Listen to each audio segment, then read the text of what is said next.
Alright, in this video, we're going to talk about your constructing and solving equations classwork.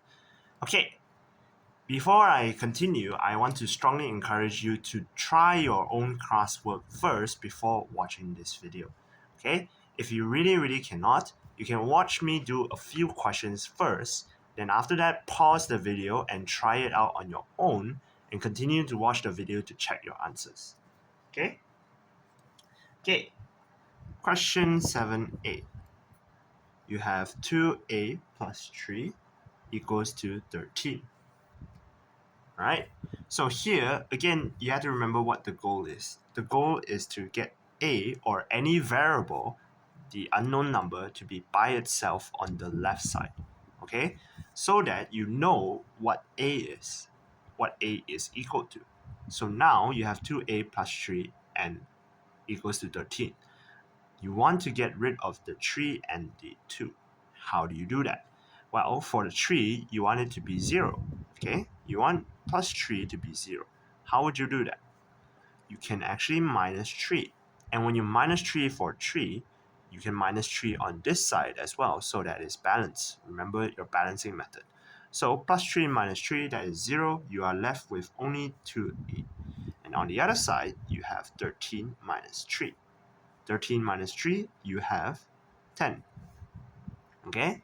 And then, how do you get rid of this 2 now? Now, if you remember what 2a actually means, 2a actually means 2 multiplied by a. Okay? So if I want to get rid of that 2, I have to do the opposite operation. If you remember here, positive and then negative, they are opposite operations. So here, if I divide it by 2, okay, if I divide it by 2, look at this.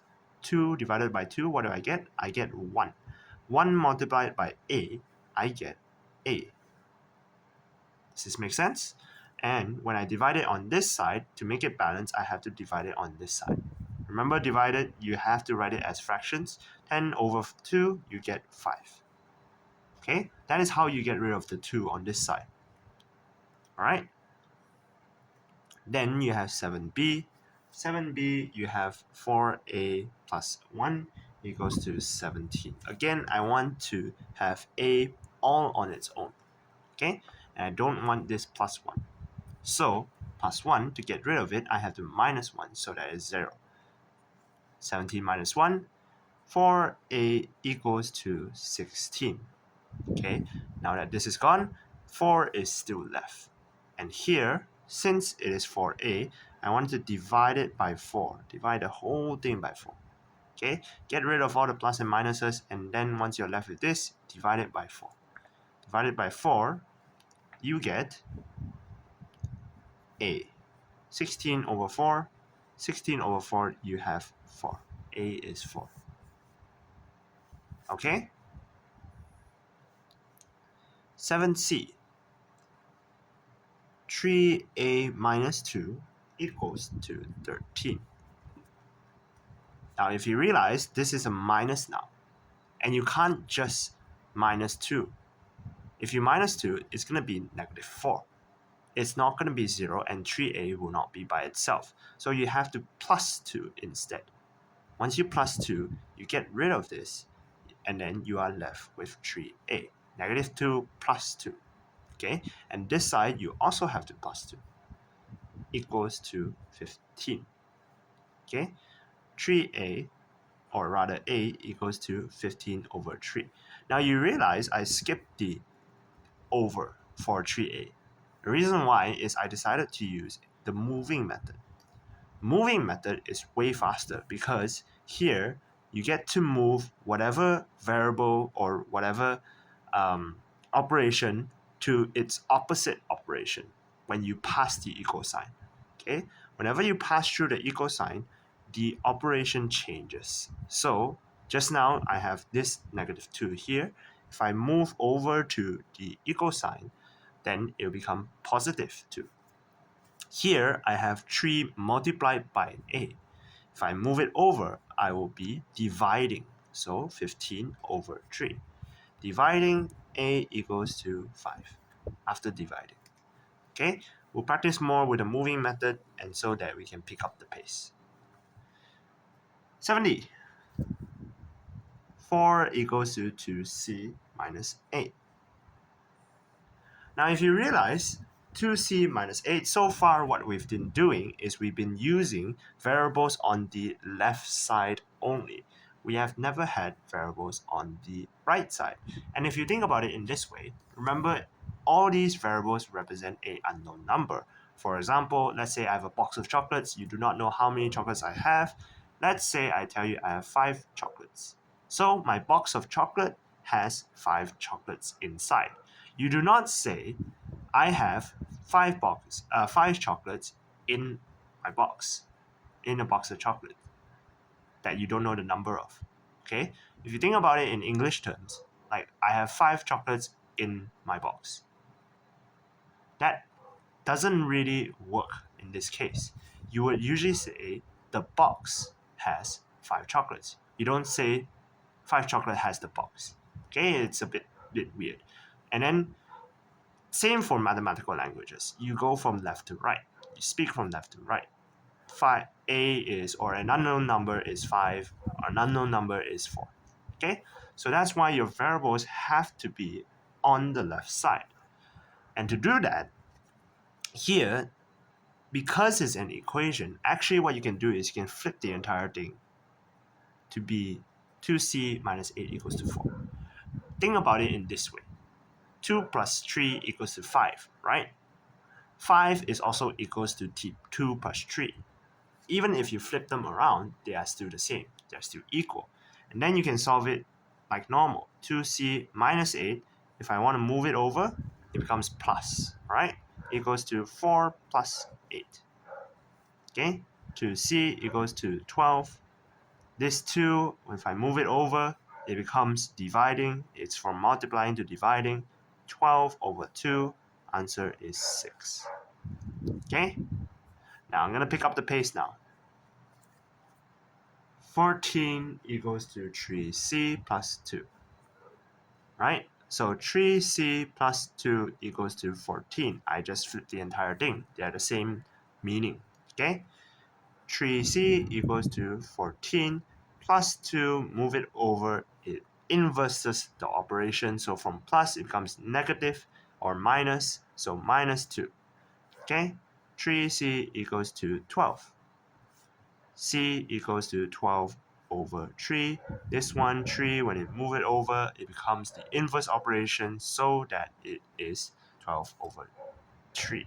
12 over 3, you get 4. Okay, the next one, you have 7f. So 7f, you have 29 equals to 4c minus 3. 4c minus 3, again, flip it over. It's fine to flip it over. And then if I want to move my minus 3 over, it becomes a 29 plus 3. Okay? 4c equals to 32. C equals to 32 over 4. And now 32 over 4 equals to 8. Alright? I hope I wasn't going too fast. If I was going too fast, you may rewind the video and try again. Okay. Now for question 9. 9A1. They want you to write an equation for the following isosceles triangles. So now what are isosceles triangles? Isosceles triangles basically means they have two sides that are the same length. In this case, they tell you that one of the length is 2p plus 1. The other side is 14.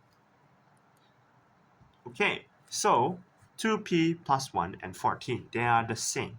So actually, you can just write 2p plus 1 equals to 14 because they are the same. 2p plus 1 is the same as 14. So it is equals to 14. Okay, that is equation. And then question 2 just asks you to solve it. So 2p plus 1 equals to 14. P equals to 14 minus 1. P equals to 2p equals to 13. Do it slowly. P equals to 13 over 2. Now, this case here, please do not give me P equals to 6, 1 over 2. Do not give me mixed numbers, all right? Mixed numbers, they are not advisable to give me mixed numbers. Try to think about why. Think about when you want to add up your terms. Let's say I have a question like this compared to a question like this. They are the same question essentially. But because this is mixed numbers, it is so much less straightforward than, say, this question where you have x plus 5x equals to 6x over 2 equals to 3x. This one, you have to have an extra step in your working. Mixed numbers are not advisable because they are not representative of a term. In this case here, it is much more easy to visualize as one term. Okay? And do not give me 6.5. Don't give me decimals unless the question asks you to answer your answer in decimal form. This is because, again, same thing, it's hard to represent in terms, right? It is so much more easier to visualize your terms in fractions. So just give me improper fractions. That isn't good enough. 9b1. Okay, 9b1, again, the isosceles triangle, they're the same thing. I have 4p minus 5 on this side and 37 on this side. Here, you construct your equations, they are the same. So what you do is you have 4p minus 5 equals to 37. You want to solve that? So 4p minus 5, 4p, the minus 5 moves over into plus 5. Okay, negative becomes positive. So 37 plus 5. See how I move it over? Okay, I move it over, it becomes plus 5. So 4p equals to 42. P equals to 42 over 4. Now in this case, you are not done. Okay, I know I asked you to give me your answers in improper fractions, but there is one more step. You have to be able to simplify your answers. Okay, since both of these can be divided by 2, or rather their common factor is 2, you can get rid of 42 and 4. It becomes 21 and 2. Okay, both of them divide by 2. Divided by 2. Simplify your fractions in the simplest form so that it is easy to see. Your final answer should always be simplified. Now, the last question, CE1. Here, they give you 26 on this side and 6p minus 10 on this side. You can write both answers. You can have 26 equals to 6p minus 10, or you can have 6p minus 10 equals to 26. They are both correct. It doesn't matter either way, even if you change the direction. Okay, C2, you will have 6p equals to 26 plus 10. 6p equals to 36. P equals to 36 over 6. P equals to 6. Okay, so that is all for your classwork. Again, do try it yourself first, and hopefully you will have, if you have any questions, you can come see me, and hopefully you'll be able to solve these equations, and also to be able to do your homework. That one I will not be giving out a video to discuss your homework. I want you all to try yourself, and I will mark and see how you do. Okay, that is all from me. I'll see you in class.